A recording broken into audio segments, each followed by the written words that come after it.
Welcome back, students. So these are the four examples now we are going to solve. So we have to find the probability or find the chance. Okay, this way the problem statement is framed. So we have to find the chance of picking an even number from the series of natural numbers from 1 to 100. Okay, so for to find the probability, what we should know that the sample space, the total cases in the sample space, and the favorable number of outcomes. These two things you must know. Okay, so now from the first problem, the total numbers are from 1 to 100. So value of n is 100. Okay, now here my event is nothing but, say event A is picking even number. This is the event.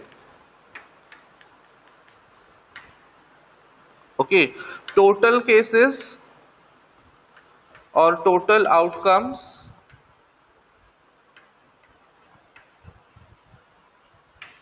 n are given as 100. Okay, and favorable outcomes, which is m. Now our event A is picking an even number. So favorable outcomes are those outcomes which are in favor of this event. So now there are how many even numbers from 1 to 100? There are 50 even numbers from 1 to 100. So my favorable outcomes are 50. Why 50? Because there are 50 even numbers from 1 to 100. So those 50 even numbers you would consider as value of m, because we are finding the probability of picking even number. Total numbers are 100 and then 50 are the even numbers. Then the probability of A is 50 divided by 100, that gives you 0.5. So this is the value of probability we have calculated. Okay, so hope you have understood this first example, which was very easy. We'll go for the second example. Second example is different kind of example. In a toss of two coins, okay, two coins are tossed together, find the probability of getting at least one tail. Now when we are tossing two coins together, what are the possible outcomes? What are the possible results you get? So when you are tossing only one coin, we can have either head or tail. But when we are tossing two coins, so what are the possible results? Possible results are like this. Okay, so let me first write the possible outcomes.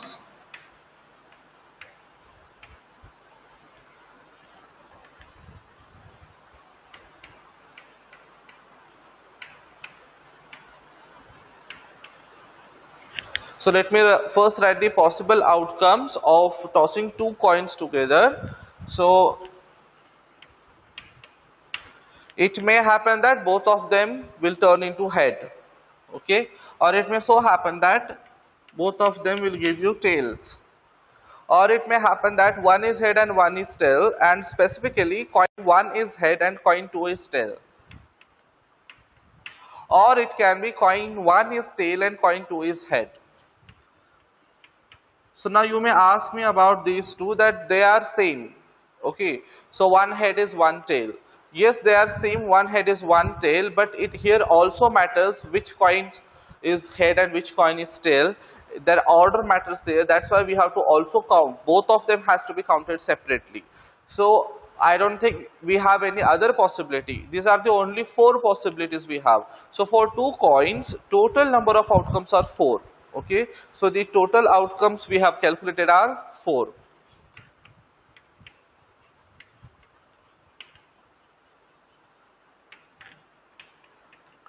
Now how will you calculate? Now favorable outcomes, how we are going to calculate?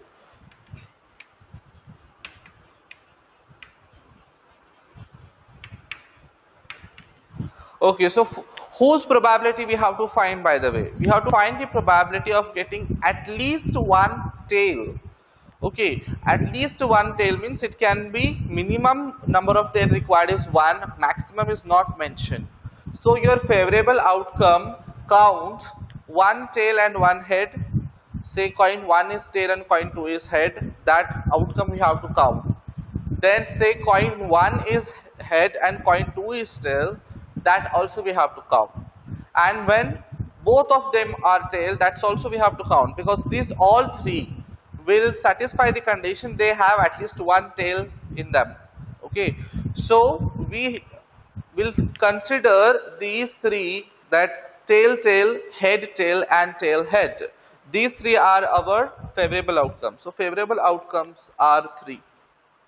Okay, and remember one thing, favorable outcomes are usually less than the total outcomes, but favorable outcomes can never be more than the total outcomes.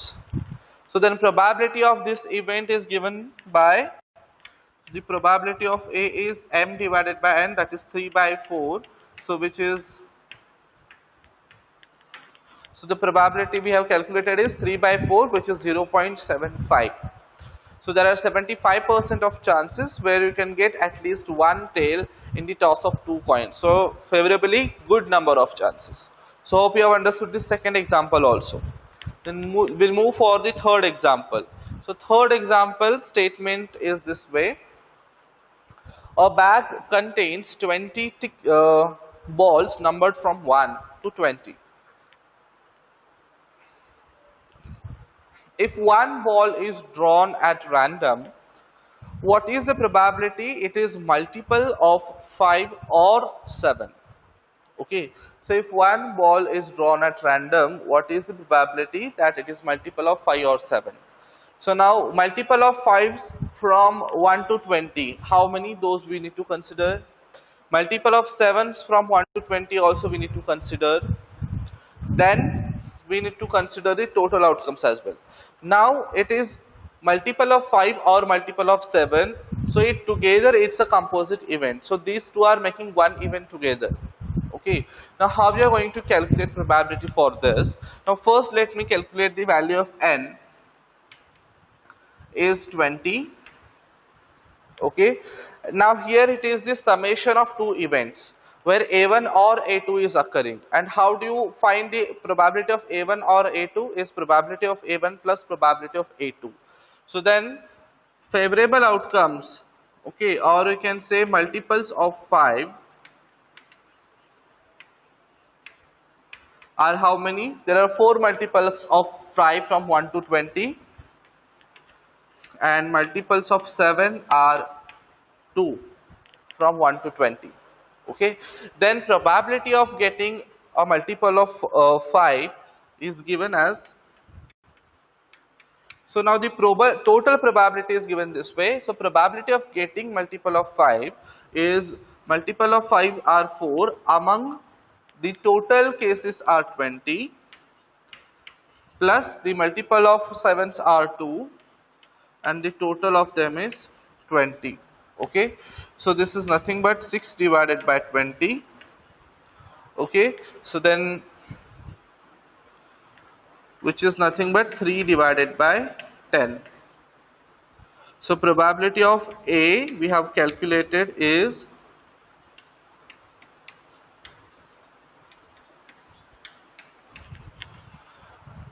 we have calculated is 3 divided by 10, which is nothing but 0.3, or we can say 30% of chances.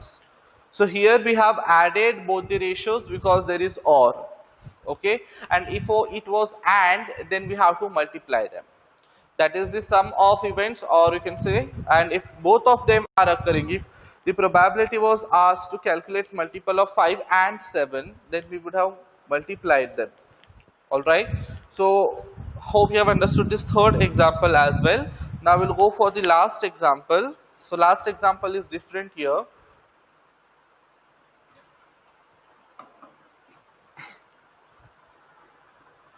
Two dice are rolled. What is the probability of getting 8 total among in that two dice of getting 8? And the second one is, what is the probability that not less than 10? Okay, it is asked in other way. So what is the probability of getting 8 and what is the probability of getting not less than 10? Okay, so as usual, first we have to find the favorable total outcomes and then favorable outcomes. Okay, so let me calculate. Now how will you calculate the total outcomes? So for one dice, total outcomes are 6. Then for two dice, what will be the total outcomes? Now how will you consider the total outcomes in this? Okay, so now for example, suppose there are two dice. Okay, there are two dice with both of them are having 6 sides and 6 numbers on. Okay, each side is numbered with a number. So there are 6 sides. They have numbers from 1 to 6. So what is the minimum score you can have when you roll two dice? The minimum score you can have is 2 and maximum score you can have is 12. So hope you know about it. Then suppose if I roll this dice 1 and you have got 1. Okay, and along with that the dice 2 also has got 1. Now there is also possibility that you can pair this 1 with 2. Okay. So I am trying to find what are the total cases we can have or what are the total outcomes we can have when we roll two dice. So then here you can have 2, then it can be 3 also. So you never know the combination. Okay, so with 1 it can be 1 1 that gives you the minimum score. It can be 1 2, it can be 1 3, it can be 1 4, 1 5, 1 6. So with 1 all 6 of them can be paired. So this makes 6 outcomes. Okay, so then there is also other possibilities are there. Suppose your dice 1 is rolled at 2 and then this 2 also can be paired with other 6. So it can be 2 1, 2 2, 2 3 till 2 6. Okay, then similarly you can do for 3 and 4 and 5 and 6. So the total outcomes of these two dice are 6 into 6, which are 36. So the reason to multiply them that each number can be paired with any one number from other dice. So there are 6 numbers on both the dice. So one number pairing with other 6 numbers, then another second number pairing with other 6 numbers. So this way if you find the total possible outcomes, there are such 36 possible outcomes. There are such 36 possible results from the rolling of two dice. So our value of capital L, small n, that is the total outcomes is 36. So hope there is no confusion in it. Okay, now we will try to find out getting 8. Okay, how do you get 8 from it? So then we have to calculate the favorable outcomes.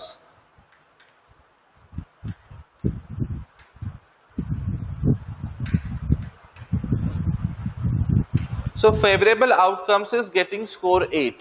Now what are the possible ways of getting 8 when you roll two dice? Okay, so we know that minimum number on both the dice is 1 and maximum is 6. Suppose on one dice you get 6. Then to make it 8, second dice should make it 2. So we have one more such possible case, that is 2, 6.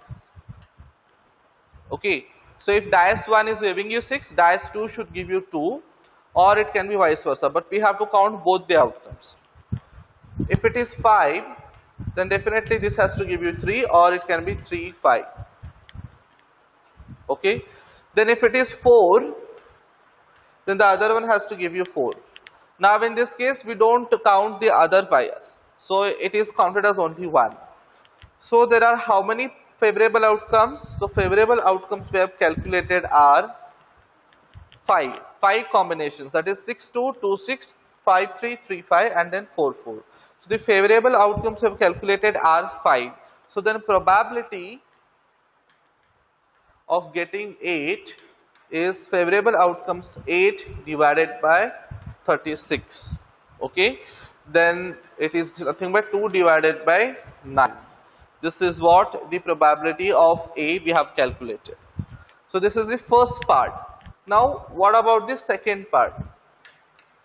Now second part is asked using just turning the words. It is just twisted in the other manner, that we have to calculate the probability of not less than 10. Not less than 10 means it is not 1 to 9. It has to be 10 or 11 or 12. So not less than 10, this is the meaning that the score should not be less than 10. It can be 10 or more than 10. So indirectly we have to consider the cases of 10, 11 and 12. Okay, so that is nothing but getting 10, 11, 12. Now for getting 10, what are the possible outcomes? For getting 10, we can have 6, 4 and then 4, 6. So these are the two possible outcomes for getting 10, 6, 4 and 4, 6. Another would be 5, 5. So there would not be any other possible. So if dash 1 is giving you 6, dash 2 should give you 4, that will make 10, and then otherwise also, vice versa. And then 5, 5 also will give you 10. And there is no any other possible way to make it 10. We have number from 1 to 6 only, remember that. Then for 11, it has to be 6, 5. So for 11, only two possible things are there. It has to be 6, 5 or 5, 6. So these are the only two possible ways we can get 11. And for 12, only one case, that is 6, 6.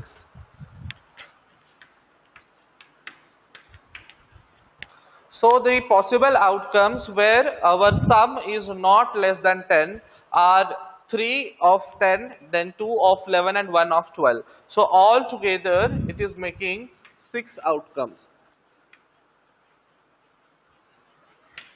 So favorable outcomes for the second part are 6. Then the probability of this would be this favorable outcome 6 divided by 36, which is nothing but 1 divided by 6. Alright, so hope you have understood this problem as well. So try to solve it once again. Try to solve with different filters, like not more than 10 is another, then not more than 11. You can try it out. You can also try it out with 3 dice problem. So if it is 3 dice problem, then for total outcome, it has to be 6 into 6 into 6. So that will give you the total outcomes. Okay, so you have to properly understand the total outcomes, its range, and also need to understand the favorable outcomes correctly. Then only you will be able to find the probability. So alright, that's all for this video, and hope you have understood these examples. Solve it on your own and also solve the examples which will be given in the practice assignment. Then we'll meet in the next video. Till then, study well and take care of yourself. Thank you.